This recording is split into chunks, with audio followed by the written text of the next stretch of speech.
Hi friends, welcome to VN agriculture. ఈ వీడియోలో మనం వెదజల్లే వరికి సంబంధించి మన ఛానల్లో ఇది మూడవ వీడియో. ఆల్రెడీ గతంలోనే 2 వీడియోలు చేయడం జరిగింది. 26 రోజుల తర్వాత చేస్తున్న మూడో వీడియో అండి ఇది. సో 26 రోజుల తర్వాత ఈ వెదజల్లే వరి ఏ విధంగా ఉందో ఈ వీడియోలో చూద్దాం. సో ఇప్పటికే నేను చాలా ఏరియాలో చూశాను, మెల్లమెల్లగా రైతులు ఈ వెదజల్లే వరి వైపు మొగ్గు చూపుతున్నారు. అంటే పూర్తిగా కాకపోయినా చాలామంది రైతులు, ఉదాహరణకి ఒక 2 ఎకరాలు నాటు వేస్తున్న రైతు దాంట్లో ఒక అరెకరం ఈ వెదజల్లే వరి వేయడం జరుగుతుంది. ఇలా చేయడం వల్ల అంటే దాన్ని వాళ్ళు ఒక రకంగా పరీక్షిస్తున్నారని గమనించవచ్చు. ఎందుకంటే ఫ్యూచర్లో ఈ వెదజల్లే వరి వైపు వెళ్తే ఇది ఎలా ఉంటుందో అని వాళ్ళు కూడా కొంచెం ట్రై చేస్తున్నారు. ఎందుకంటే చాలామంది రైతులు ఎన్నో తరాలుగా ఈ నాటు వేసే పద్ధతినే అవలంబిస్తున్నారు. కాబట్టి ఈ వెదజల్లే వరి వేస్తే అది బాగా వస్తుందా లేదా అనే అనుమానాలు చాలామంది రైతుల్లో ఉన్నాయి. కాబట్టి కానీ ఇది చాలా స్లోగా ఇది మారుతుందండి. ముఖ్యంగా ఈ రైతులు ఈ వెదజల్లే వరి వైపు రావడానికి మెయిన్ రీజన్ ఏంటంటే, ముఖ్యంగా నాకు అనిపిస్తున్నది ఏంటంటే కూలీల సమస్య అండి. సో కూలీల సమస్యతో పాటు వాళ్ళకి ఇచ్చే కూలీ రేటు కూడా చాలా ఎక్కువగా ఉంది. సో ఇవాళ ఎక్కడ చూసినా మినిమం 1000 రూపాయలు లేకపోతే ఏ కూలి మనిషి అనేది దొరకట్లేదండి. సో ఇది మెయిన్ ప్రాబ్లం ఉంది.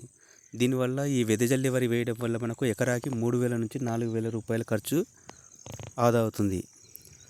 సో చాలామంది రైతులు ఇప్పుడు ఆలోచిస్తున్నారు స్లోగా, ముందుగా పూర్తిగా 100% ఈ వెదజల్లే వరి వైపు రాకుండా, సో వాళ్ళకున్న ఒక 2-3 ఎకరాలు నాటు వేస్తే ఎకరమో వేసి వాళ్ళు ఎలా ఉంటుందని చూస్తున్నారు. నేను చాలా ఏరియాలో చూశాను. సో కనీసం ఒక 2-3 గుంటలు అయినా సరే ఈ విధంగా వేసే ప్రయత్నం చేస్తున్నారు. సో అందులో భాగంగా ఈ వీడియో చేయడం జరుగుతుంది. సో మీరు ఈ వీడియోలో చూస్తున్నది వెదజల్లే వరి. ఇది 26 రోజులు అవుతుందండి ఇప్పటి వరకు. సో ప్రస్తుతానికి నాకు మెయిన్గా అనిపించింది ఏంటంటే, ముఖ్యంగా రైతులు పాటించవలసింది, ఈ వెదజల్లే వరి వేసినప్పుడు ఖచ్చితంగా మినిమం వాటర్ లెవెల్స్ ఉండేలా చూసుకోవాలండి. ఎందుకంటే ఇక్కడ వీళ్ళు ఒక అరెకరం వరకు వేశారు. ఈ అరెకరంలో ఎక్కడైతే వాటర్ ఫుల్గా ఉన్నాయో, మంచిగా మెయింటెనెన్స్ అవుతుందో అక్కడ వరి అనేది ఈ వెదజల్లే వరి పద్ధతి బాగా రావడం ఉందండి. గ్రోత్ కూడా చాలా బాగుంది, వరి కూడా మంచి హెల్తీగా ఉంది.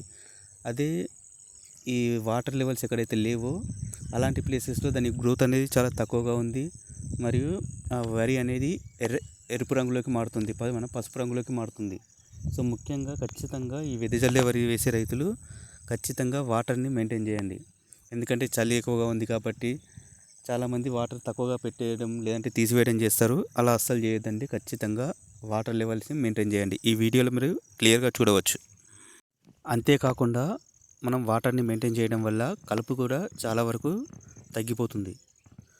ఈ వీడియో కనుక మీకు నచ్చినట్లయితే ప్లీజ్ మన ఛానల్ని లైక్ చేయండి మరియు సబ్స్క్రైబ్ చేయండి. ఇలాంటి మరిన్ని వీడియోల కోసం ఖచ్చితంగా మన ఛానల్ని సబ్స్క్రైబ్ చేయండి. థ్యాంక్ యూ, ధన్యవాదాలు.